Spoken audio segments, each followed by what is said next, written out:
Olivier, on était resté sur un film, on était resté sur Matrix. On avait commencé à parler de Matrix.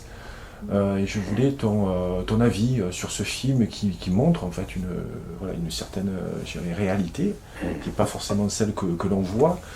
Et tu m'avais dit que c'est un film que tu avais vu plusieurs fois. En quoi il est intéressant? Il est interpellant. Il est très interpellant. La vie qu'il faut préserver, c'est la vie biologique. C'est la suite logique de l'évolution des règnes. Je t'en ai parlé, je t'ai dit, tu sais, en l'homme, il y a tous les règnes. Steiner, qui était un grand initié, te disait en réalité que le premier règne qui existait, c'était le règne humain. Alors, c'est étrange, pourtant, on décrit l'inverse. Et en fait, tu peux suivre son idée en imaginant que c'est un bourgeon intentionnel. Le bourgeon intentionnel, c'est une forme humaine, ou une forme qui se rapproche, en fait, de l'idée qu'on pourrait être Dieu, en fait. Et tu as ce germe qui est là, et qui passe au travers des différents règnes, c'est toujours le bourgeon central. Et au fur et à mesure que les règnes s'installent, il s'appuie sur ces règnes pour construire son individualité divine, matérialisée, sur le monde minéral, végétal, animal, humain. Donc on pourrait dire que la première conscience est celle de la pierre, puis après, qui est une conscience très lente, puis celle du végétal, de l'animal.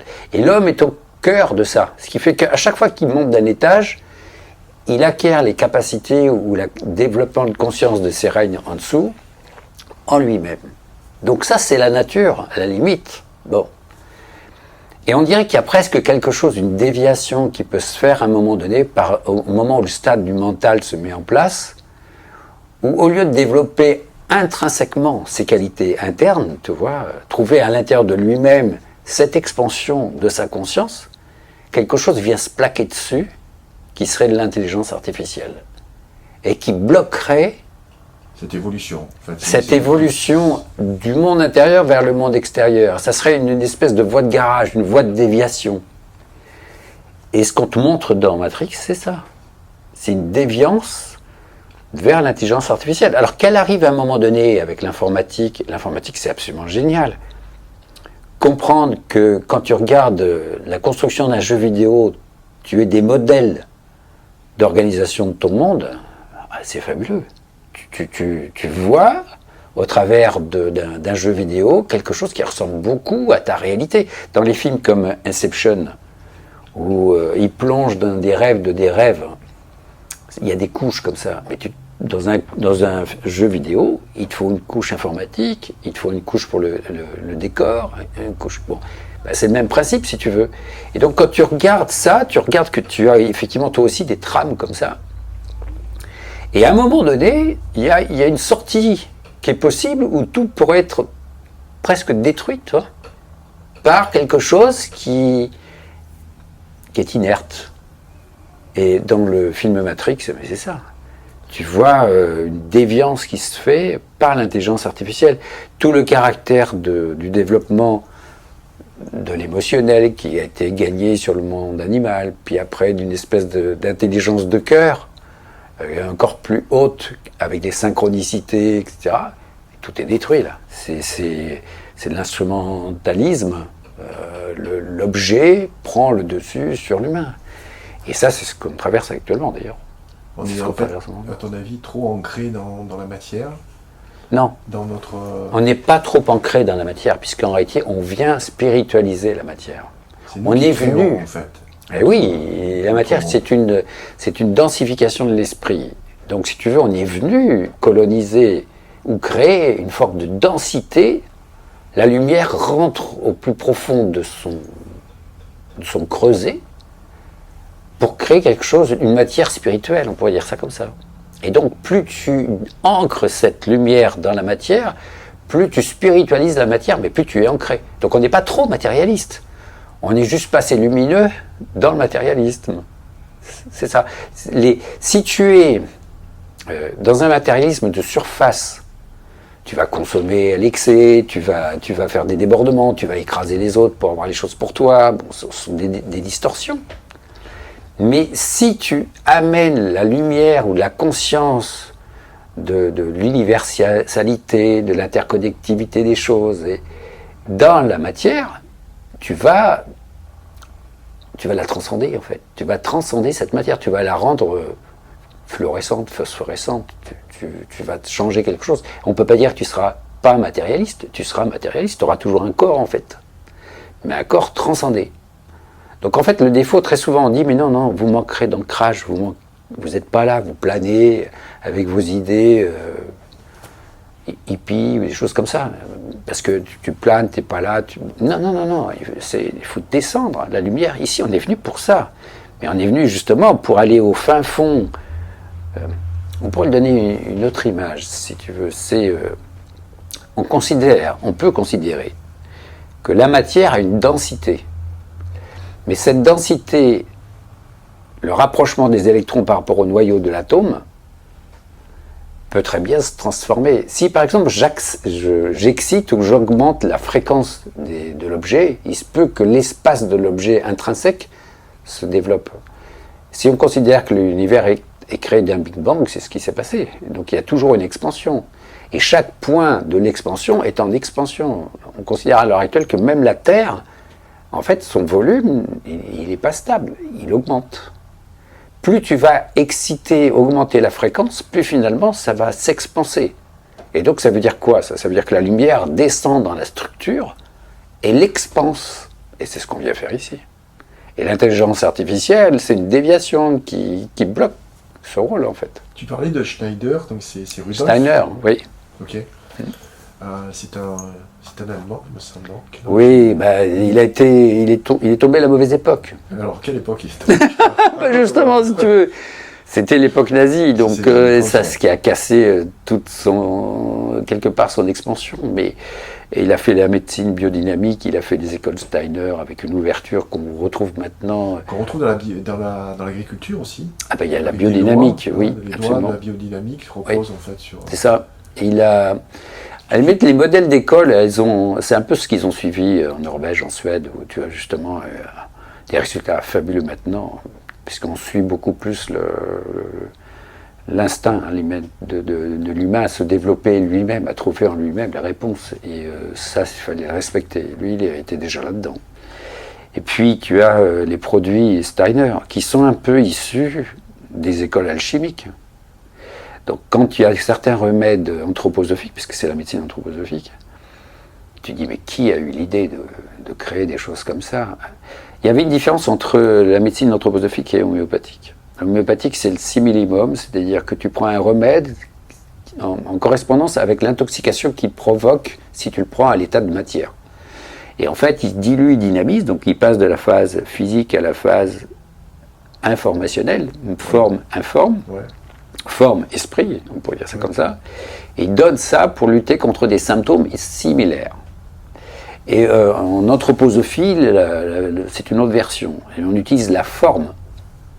Si tu descends, tu passes donc de la forme existence à l'informe, mais pas quelque chose de pathologique, quelque chose déjà analogique. Par exemple, tu vas utiliser le bambou, qui ressemble à une colonne vertébrale végétale, tu vois. Ouais. Si tu fais une dilution-dynamisation du bambou, tu vas donner une information de colonne vertébrale. Et donc tu peux traiter une colonne vertébrale avec bambouza en haute dilution homéopathique. Okay. Ça, c'est le principe de l'anthroposophie, c'est Steiner, c'est ses travaux de Steiner. Et après, la médecine anthroposophique se base sur des éléments majeurs. La quadripartition et la tripartition. La tripartition, c'est le métabolique, le rythmique et l'étage de commande que tu retrouves dans ton corps avec la tête, le thorax et l'abdomen. Donc le métabolique, forcément, c'est l'abdomen. Et c'est aussi la capacité de faire des choses, l'abdomen. Tu as les membres d'ailleurs qui font ça. La commande, c'est évidemment ta zone de tête, mais qui est en même temps un point de stockage des données. Et puis la zone rythmique, c'est la zone respiratoire. Alors il y a des trucs hallucinants là-dedans. Rien que de voir ça, c'est hallucinant, parce que tu as une zone de commande qui est une zone fermée dans une coque ronde, qui en même temps, Ça va faire beaucoup d'informations, ça. Mais en même temps, il faut comprendre que ta tête, une sphère sur un bâton, c'est une antenne scalaire, d'onde scalaire. Donc c'est par là que tu vas recevoir les échanges avec... Parler des idées. Exactement. Après, tu as une zone métabolique qui est des bâtons. Donc tu as un rond et tu as des bâtons. Tes membres et ta colonne vertébrale. Et entre les deux, mais c'est hallucinant, entre les deux, tu as la même chose, tu as la moitié l'un et l'autre, quoi. Enfin, c'est partagé. La zone du milieu, tu as des bâtons en forme de sphère. Non, mais j'y suis. Eh oui. C'est assez hallucinant. Bon, et si tu fais le lien avec la cellule, bah, c'est pareil. La zone du noyau, qui est le stockage des données qui correspondraient à ta tête, c'est le noyau de la cellule. La partie métabolique, c'est le cytoplasme de la cellule, avec des cellules, d'autres organites particuliers qui sont au niveau du système rythmique et de la respiration cellulaire, qui sont des mitochondries, qui sont un part. Et qui font les deux. C'est un système à la fois enfermé et ouvert sur l'extérieur. C'est délirant. C'est ça, la biologie, c'est du fractal dans du fractal dans du fractal, et tu le retrouves même au niveau de la structure. Et donc ça, c'était la tripartition, et la quadripartition, on en a déjà parlé. Ce sont les règnes. Minéral, végétal, animal, humain, avec des ponts entre eux. Ouais. C'est-à-dire que le minéral qui se végétalise, c'est un cristal qui pousse. Tu dirais un végétal. C'est pour ça, en fait, qu'on dit souvent, on fait partie d'un tout. Oui. L'homme fait partie d'un tout. Et le végétal, je continue mon idée, je te coupe. Mais le végétal qui devient animalisé, c'est la plante carnivore, c'est la plante qui te chope les mouches et qui les mange. C'est la plante qui développe des poisons pour ne pas être bouffée elle-même. C'est la plante qui pique. Ça, c'est de l'astralité, c'est du monde animal, ça. La plante animalisée. Et puis l'animal humanisé, bah, c'est l'animal de compagnie. On en revient au chien. On en revient au chien, au chat. Au singe. Alors, le singe, oui, si c'est cet animal domestique que tu as chez toi, c'est tout à fait le cas. Ça a du mal à être domestiqué. Bah, pas tous. T'as des petits singes, là, les ouistiti, des choses comme ça, qui ont beaucoup été utilisés comme animaux de compagnie dans certains pays. Enfin, à l'école, on a appris qu'on descendait du singe. C'est un raccourci. Hein. Ouais. C'est un raccourci, parce que, bon, en fait, chaque branche, c'est un arbre, cette histoire, c'est un arbre. Ouais. Donc, si tu veux, chaque branche aboutit à son propre schéma d'évolution.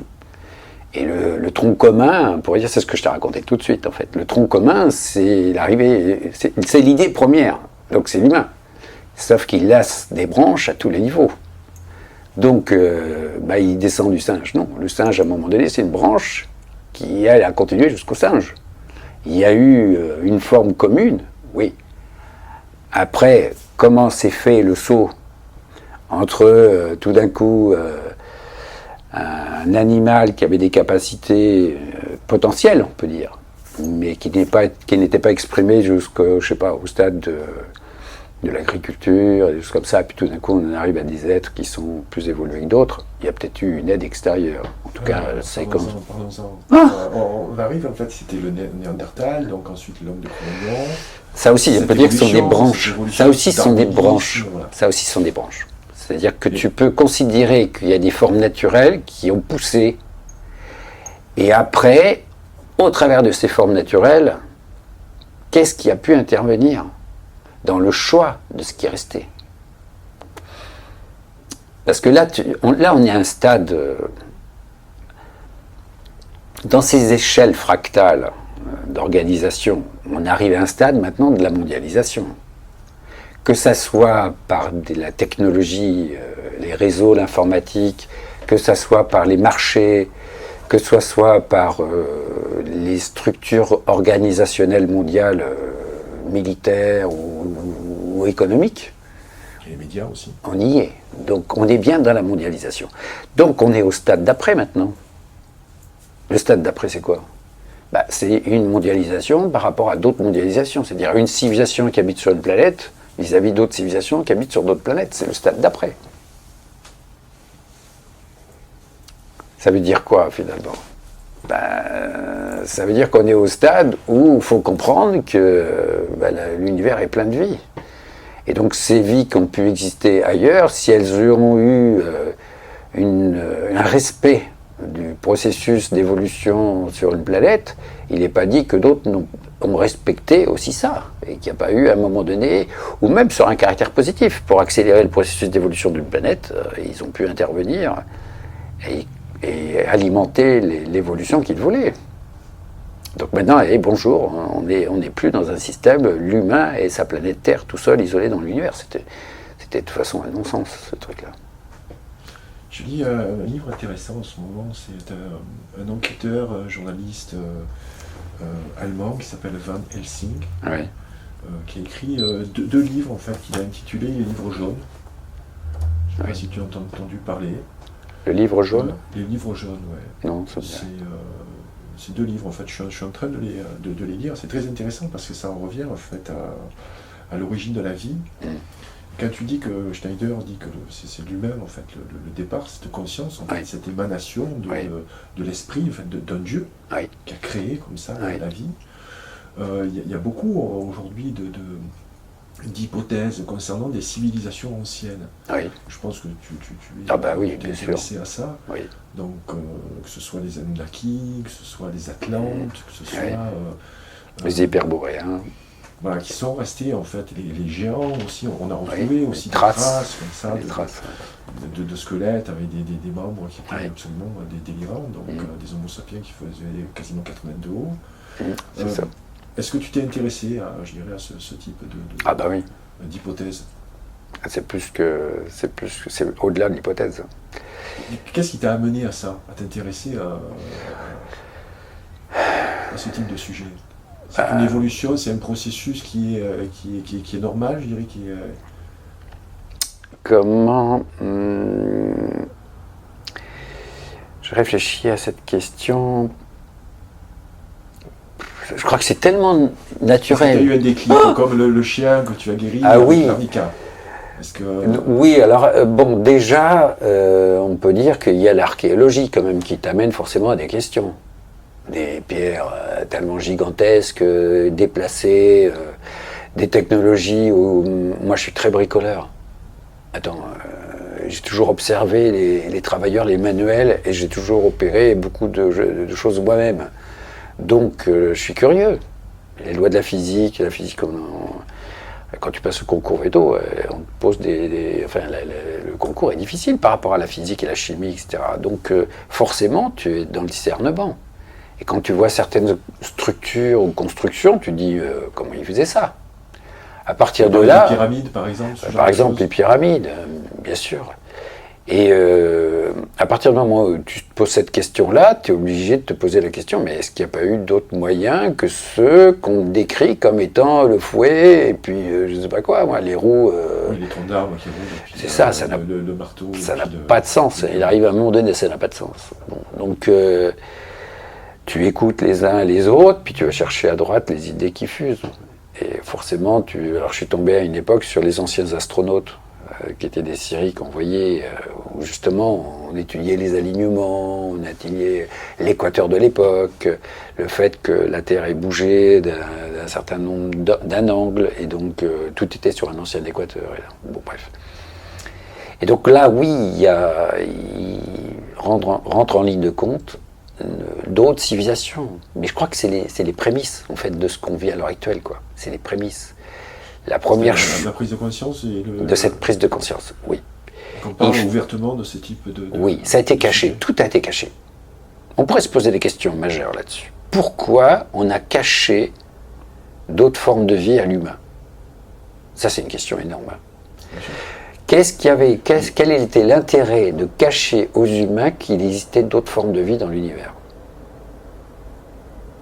Peut-être parce que justement, il y a d'autres formes de vie de l'univers qui participent de notre organisation. Et donc, pour être bien caché, eh bien, on a fait croire que les humains étaient tout seuls dans l'univers. Alors, moi, on ne se posait pas de questions. Bon, maintenant, si on te dit, ben non, finalement, il y a plein de formes de vie, il y a des formes positives, des formes négatives, ce qui est en haut est comme ce qui est en bas, et ben du coup, tu peux te dire, mais est-ce qu'il n'y en aurait pas chez nous? Alors là, c'est énorme comme question. Parce que du coup, tu peux te dire, bon alors, comment on les repère? comment on repère ce qui est du domaine positif pour l'humain, du domaine négatif pour l'humain. Si ce qui est en haut est comme ce qui est en bas, ce qui est en bas est comme ce qui est en haut, il y a donc ici, sur notre planète, des formes de vie humanoïdes qui ont des penchants négatifs pour l'humain et d'autres qui ont des penchants positifs pour l'humain. Remarque, tu vois ça tous les jours, mais tu vas me dire, c'est pas... rien à voir. Cette dichotomie de bien et de mal. Bien sûr. Mais du coup, dans les formes de pouvoir, ou celles qui ont pris le pouvoir et qui ont l'autorité, est-ce qu'on va trouver plus d'un certain pourcentage qui ont une certaine lignée sanguine et d'autres qui vont plus s'orienter vers du service à l'autre, par exemple, la médecine ou autre? Tu peux te poser la question. On parlait de l'intelligence artificielle, mais l'intelligence artificielle, elle s'arrête où? À la machine ou elle est introduite dans certains corps? Est-ce qu'il y a des formes de vie qui n'ont pas eu la chance de se défendre totalement de l'intelligence artificielle et qui sont complètement implantées par l'intelligence artificielle? Tu peux te poser la question. Oui, certainement. Il y a des formes de vie qui sont certainement hyper implantées, donc on pourrait dire qu'elles sont parasitées. Et donc à ce moment-là, est-ce que ces formes de vie-là, elles sont en préservation de la biologie ou plutôt de leur propre préservation contre la biologie des autres? Ouais, tu peux te poser aussi la question. Actuellement, c'est un peu ce qu'on vit. Et cette question justement de cette vie en dehors de la planète Terre remet aussi en question les religions. Oui.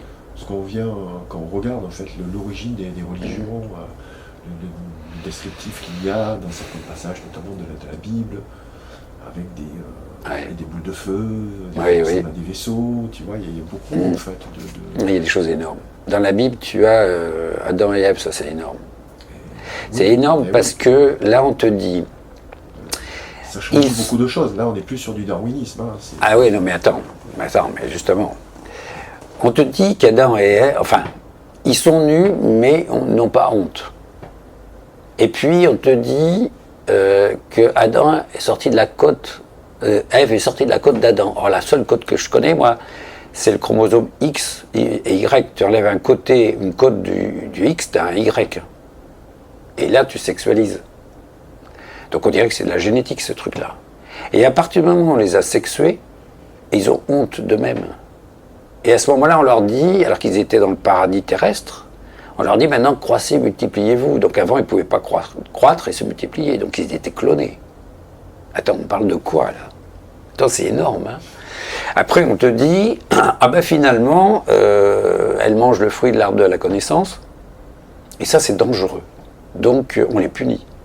Elle va vivre moins longtemps, et puis elle aura des difficultés à avoir des enfants. Et puis, elles ne seront pas toutes fertiles. Attends, c'est de la génétique, ça. Donc c'est énorme, cette histoire. On nous raconte, justement, tu me parlais du chaînon manquant dans l'évolution.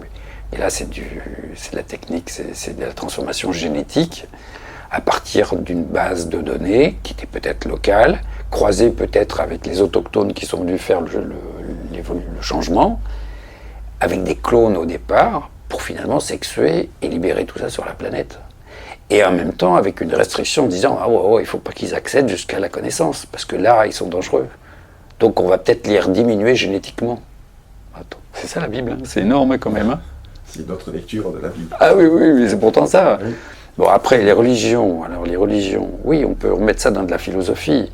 Au départ, la première chose dans l'humain primitif, on peut dire, c'est la peur, la survie. Par rapport à la peur et la survie, il se crée une espèce d'état de superstition. Cette espèce d'état de superstition, ça mène à des sacrifices, on offre des objets, puis on offre des choses horribles, jusqu'au sacrifice humain. Et puis après, par rapport à quoi? Aux forces de la nature qu'on considère comme des dieux, parce qu'il y a l'ignorance. Oui, on parle des dieux, justement, dans les religions. Au départ, c'est ça. Dans les religions païennes, on vénérait des dieux. Bien sûr. Et après, tu passes au stade d'après. Donc après la superstition, c'est la religion. Et après la religion, il y a une autre forme de religion qui apparaît, c'est la science. Pourquoi je peux dire que c'est une autre forme de religion? Parce que il arrive un moment donné où on a tellement structuré la science qu'on l'a appauvrie. Et donc on est devenu un système de la dictature de la pensée, qui pouvait être une dictature aussi du comportement dans la religion. Là, tout ce qui sort de la norme, de l'idée qu'est le monde, est rejeté. Ce qui fait qu'à une époque, ils étaient hallucinants. Ils ont considéré que tout avait été trouvé. Autour de 1930-40, ils se sont dit, il n'y a plus rien à trouver, on a tout trouvé. Il y a quelques bricoles sur les côtés qu'on n'a pas encore découvert, mais on a presque tout découvert. Quand ils ont exploré les bricoles, ils se sont rendus compte que là, la pensée était créatrice. Et donc, en fait, le fait d'observer modifiait le résultat. Tout était foutu par terre. Oui, ça aussi, c'est intéressant. Donc, l'état émotionnel de celui qui fait l'expérience peut influencer l'expérience. Ah, l'observateur modifiait le résultat de l'observé. Oui. Alors, c'est l'ouverture vers la physique quantique, ça. Et donc, des choses qui sont l'énorme développement ultérieur. Donc, finalement, ils se sont rendus compte qu'ils se sont découverts le nombril. C'est tout ce qu'ils avaient découvert. C'est-à-dire ce qu'ils voulaient obtenir comme découverte était découvert. Donc ils tournaient en rond dans une bulle toute petite, et en allant aux extrémités de la bulle, pouf, les parois de la bulle se sont expansées d'un coup. Ça, c'est le principe de la conscience.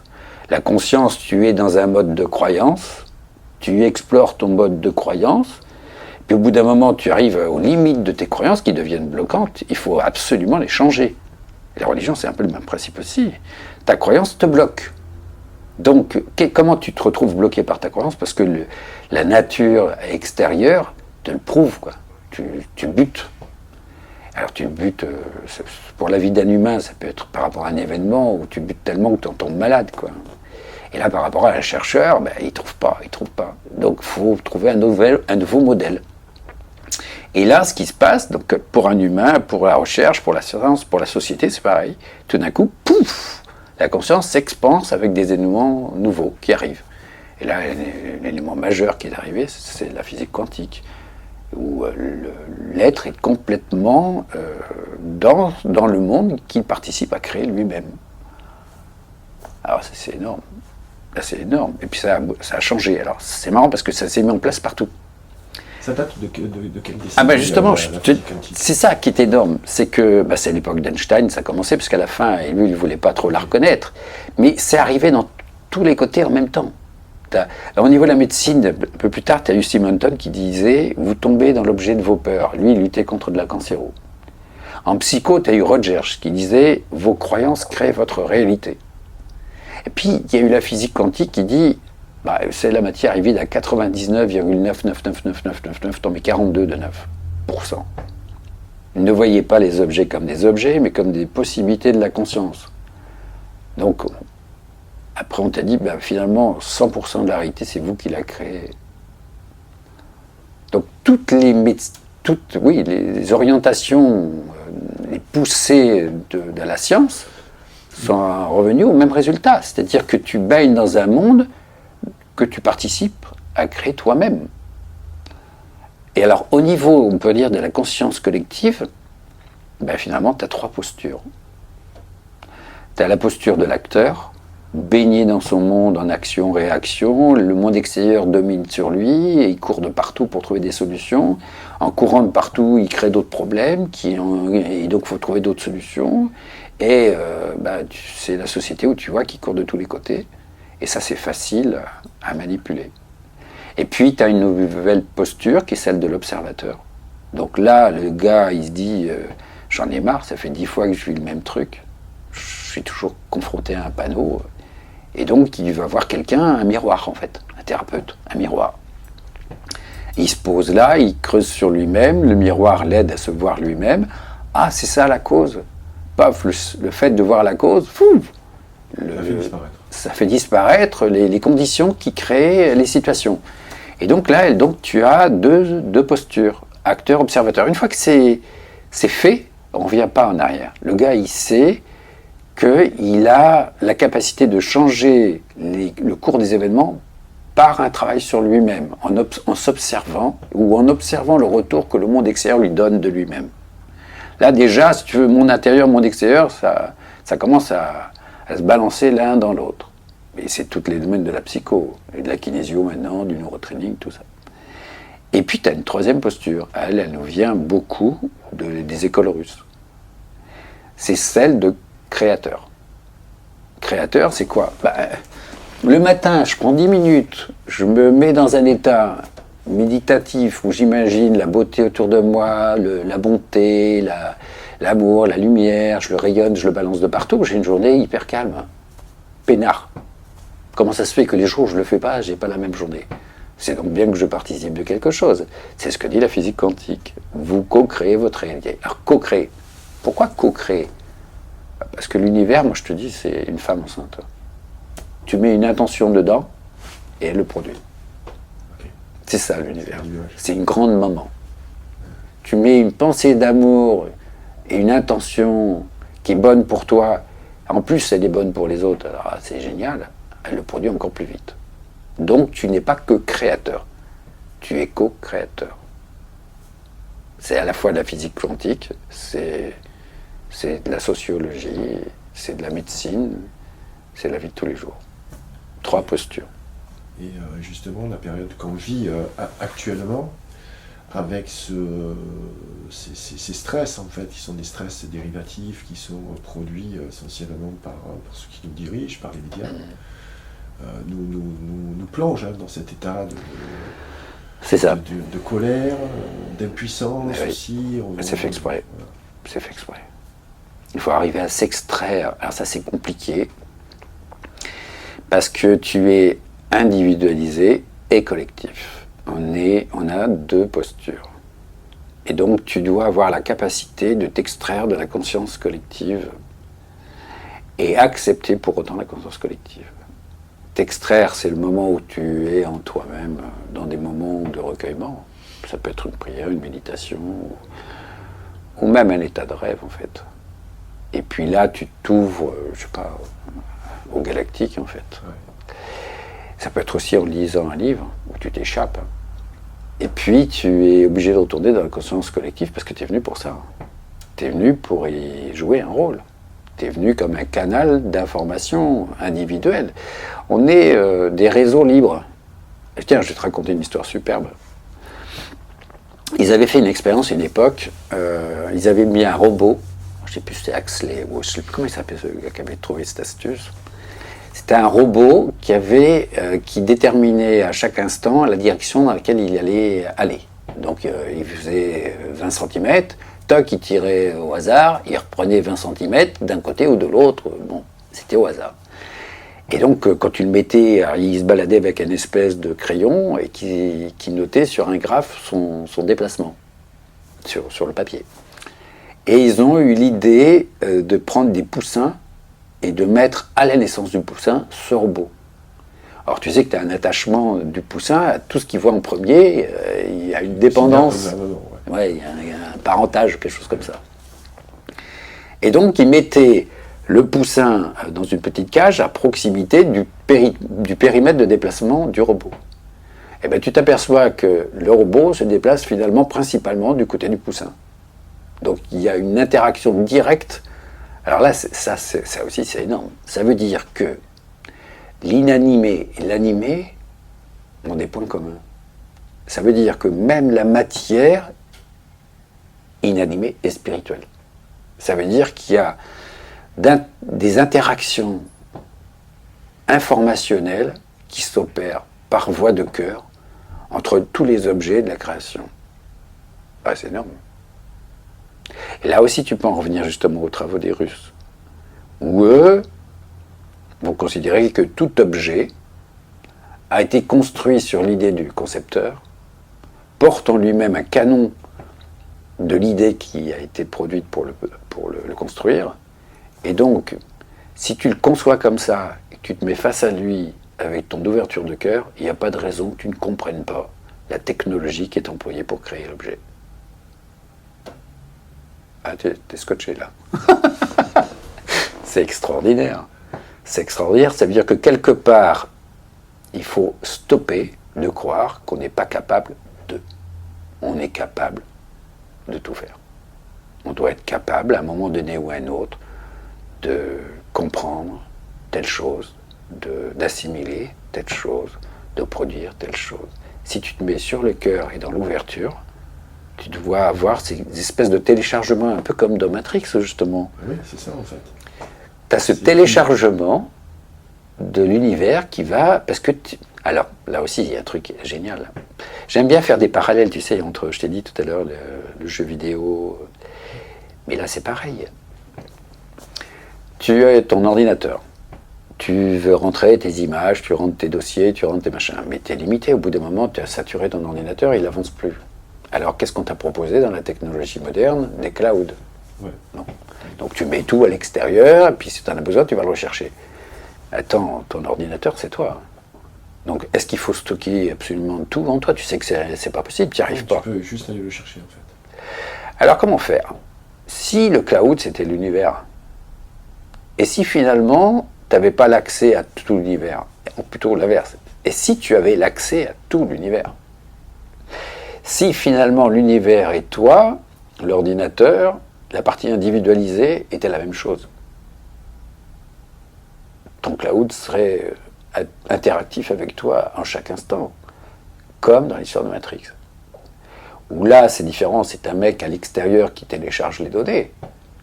Mais tu peux considérer que l'univers est plein de formes de vie qui peuvent télécharger les données dont tu as besoin. Comme tu es une fractale de l'univers.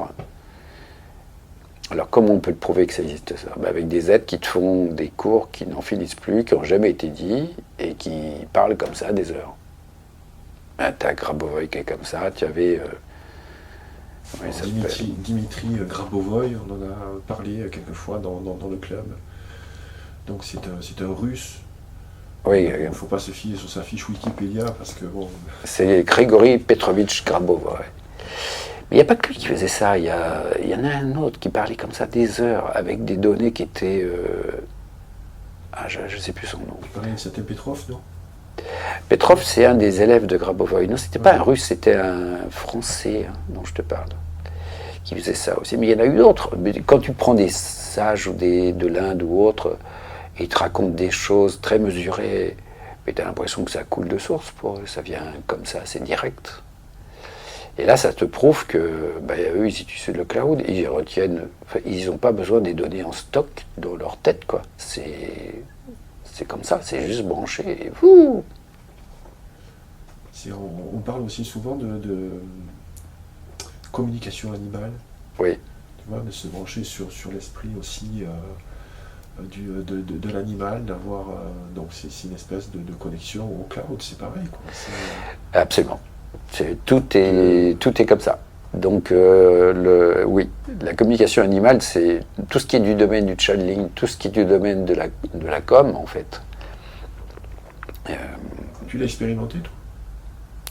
Moi, je veux pas. Tu ressens ouais, mais tu ressens quand tu es un animal.